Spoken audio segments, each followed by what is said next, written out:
All right, Mr. Taliaferro, how's everybody doing out there? We got a lot to get to, so I want to just brief over a little bit of Clipper news here from the beginning, just to kind of break down how the Los Angeles Clippers even are in the position to go get, essentially bring in two max tier guys, top tier free agents at max money, and they still had a lot of money to play with.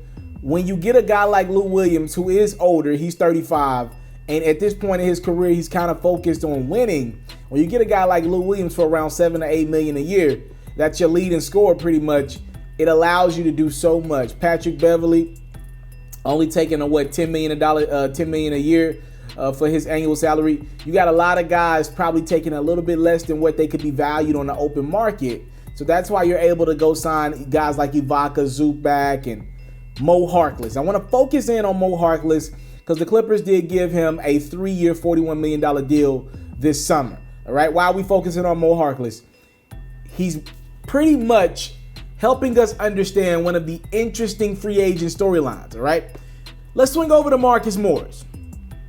Now, I was very intrigued by Marcus Morris, and it seemed like the lack thereof interest in this guy who I look at as a glue guy.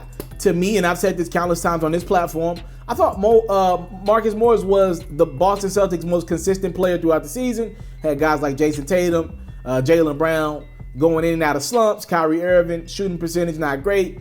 Questionable leader. Al Horford sometimes not having the biggest impact on a basketball game. To me, night in, night out, Marcus Morris consistently gave me 12 points, 5 rebounds, 7 rebounds a night. I knew he'd be there, 15 points. I knew his production would be there. Now, Marcus Morris, who I thought would be a Laker, found out that the interest in him was not as grand as he thought it would be. We ended up seeing Marcus Morris initially sign a 2-year, $20 million, or verbally agree to a 2-year, $20 million deal with the San Antonio Spurs. He ended up backpedaling out of that 2-year, $20 million agreement, and he ended up signing with the New York Knicks for 1 year, $15 million. Now, how did we get there? So for those who don't know, Marcus Morris is represented by that guy again. You might have heard of him. Goes by the name of Rich Paul. His top clients are LeBron James, Anthony Davis, and Ben Simmons. LeBron got paid last year. Ben Simmons just got paid this summer. And Anthony Davis got a trade demand to the Los Angeles Lakers, and he will make max dollar in about 1 calendar year from now. So Rich Paul is up and moving. This is LeBron's closest friend, one of LeBron's closest friends. LeBron took a chance on this guy when he was very young, and Rich Paul has been able to grow an empire with Clutch Sports. Now, we're talking Rich Paul being a representative and an agent of Marcus Morris. A lot of things going on. According to multiple sources, the Los Angeles Clippers initially offered Marcus Morris a 3-year, $41 million, which is essentially the same amount of money they gave Mo Harkless. According to multiple sources, Marcus Morris turned that 3-year, $41 million offer down. Now, here's where it gets sketchy. We don't know if he turned it down because of Rich Paul, close friends to Marcus Morris, saying, yo, you can get more money, family saying, yo, you can get more money on the open market. But he did turn that offer down. The Clippers went on to sign Mo Harkless. All right, that's that on that. So we go forward here. This 2-year, $20 million offer with the San Antonio Spurs. I'm guessing Marcus Morris wasn't happy with it. At that point, he goes back on his verbal agreement and says, I'm going to just do something else. The San Antonio Spurs move on to Lyles of the Denver Nuggets, and Marcus Morris takes a 1-year, $15 million deal and fires Rich Paul as his agent. There are conspiracy theorists out there that believe this, and I think this is off the wall crazy, but you got to listen to it a little bit and just kind of say, dang, what if? Now, it's no secret that the Los Angeles Clippers are the favorites in the Western Conference. They ended up getting Kawhi Leonard and Paul George. Marcus Morris, I'm sure, would have loved to be a part of that mix. He wants to compete for championships. He would have been able to live in LA on a 3-year deal, which is what he was looking for with security. When you break down 3 years, $41 million, I mean, it breaks down to about $13.5 million a year, a little bit more than $13.5 million a year.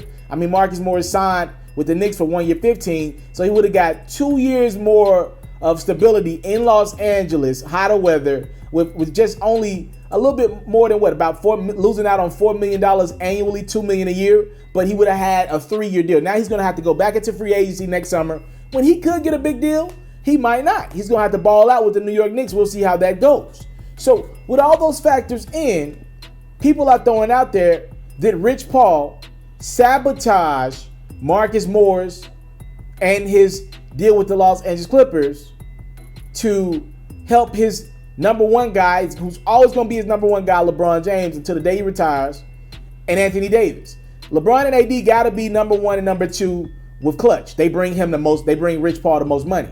All right, LeBron's one of the biggest brands in the world. Anthony Davis is probably a top 5 talent in the league. Ben Simmons just made a big contract, but he don't bring in the money that Anthony Davis is. Anthony Davis is a bigger brand right now. So would Rich Paul tell Marcus Morris, you could get a better deal to send him somewhere else out of the division, not help the stacked Clippers team? I don't know. I just know that's something heavy to put on somebody's reputation because you can't remove that. But the facts are the facts. Marcus Morris did fire Rich Paul after this situation. He's fired him. So something didn't go right about this free agency. He's pissed about something. He fired Rich Paul, and he ended up getting $15 million a year. Right? He got the most annual money, but it's just only for 1 year with the Knicks. He clearly was unhappy with how this free agency went.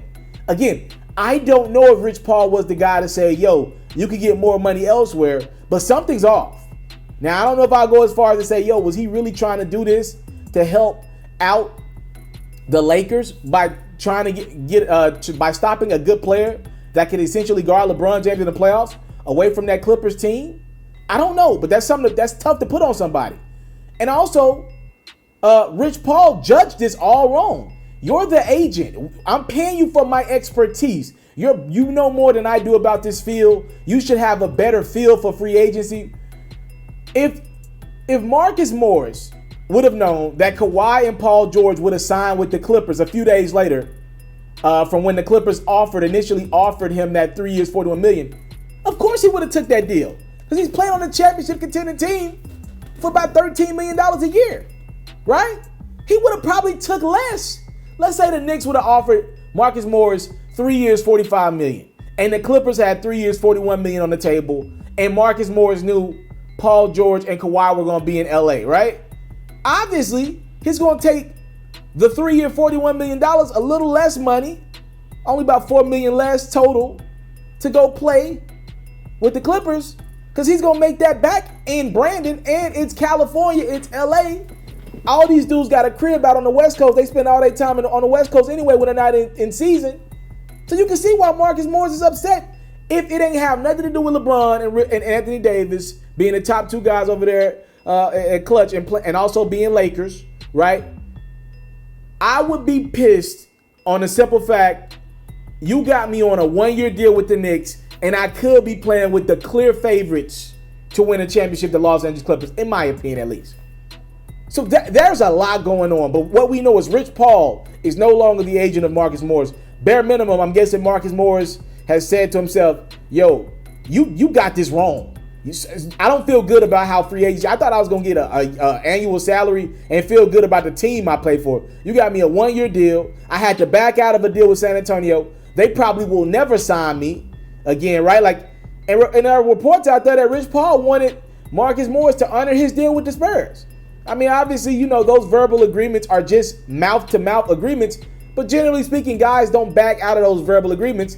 Teams, they kind of put that salary space to a player, and they already kind of removed that from the books, right? They don't have that available, but based on verbal agreements. The Spurs could have used that money elsewhere. They could have missed out on the name because they had already put that 2 years, $20 million to the side for Marcus Morris. So it's a bad look, and it does go. Teams start to look at that, and they don't want nothing to do with you in the future.